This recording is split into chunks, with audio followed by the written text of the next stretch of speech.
À quelques jours de la cérémonie Miss France 2023, les Miss régionales se livrent sur leurs envies, leurs combats et leur histoire. Emma Guibert, Miss Pays de la Loire, a révélé avoir été victime de harcèlement scolaire. Elle se confie.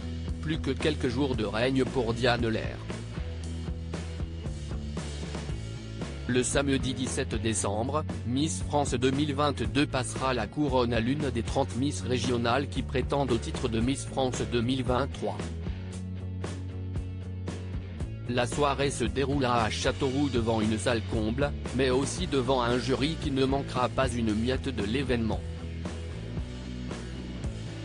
Francis Huster présidera, mais pourra compter sur l'avis des autres membres, à savoir, la judokate Clarisse Agbenienou, la chanteuse et humoriste Camille Delouche, Marine L'Orphelin, Miss France 2013, le scénariste Dominique Besnéard, le comédien Arnaud Ducret et le chanteur Kenji Girac. Être Miss, une affaire de famille ces dernières semaines, les photos officielles des Miss ont été dévoilées, tout comme leurs portraits qui permettent d'en savoir plus sur elles dans de courtes vidéos. Si est-il l'occasion pour les téléspectateurs d'apprendre à les connaître avant de les voir défiler. Emma Guibert, la représentante de la région Pays de la Loire dévoile qu'un membre de sa famille a également participé à des concours de beauté plus jeune. Ma marraine, aujourd'hui âgée de 45 ans, a été Miss Côte de Lumière et Miss Vendée en 1999. Elle était dauphine de Miss Pays de la Loire, explique-t-elle dans les colonnes du Parisien. Mais ce n'est pas elle qui l'a poussée à se lancer dans l'aventure. En effet, ce sont ses amis qui l'ont convaincue, je n'y croyais pas mais je me suis prise au jeu, admet-elle.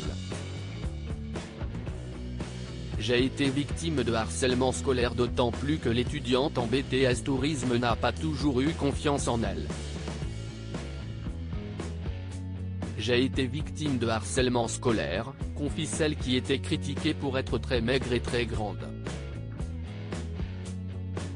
Lors de mes prestations en tant que Miss, beaucoup de jeunes m'ont dit aussi en être victime. J'ai compris que ce n'était pas normal d'avoir subi des réflexions comme on ne te voit pas quand tu es de côté, la grande asperge, ajoute-t-elle, encore affectée par ces remarques. Si est-il la raison pour laquelle, elle est aujourd'hui, plus que fière de représenter sa région lors de la cérémonie Miss France, présentée par Jean-Pierre Foucault et Sylvie Tellier, qui passera ensuite le relais à Cindy Fabre. Miss France, c'est une petite revanche, de défiler, de m'exprimer en public. Cela m'a donné confiance en moi. Je me sens enfin femme. À lire aussi Miss France 2023, découvrez les photos des 30 candidates en maillot de bain.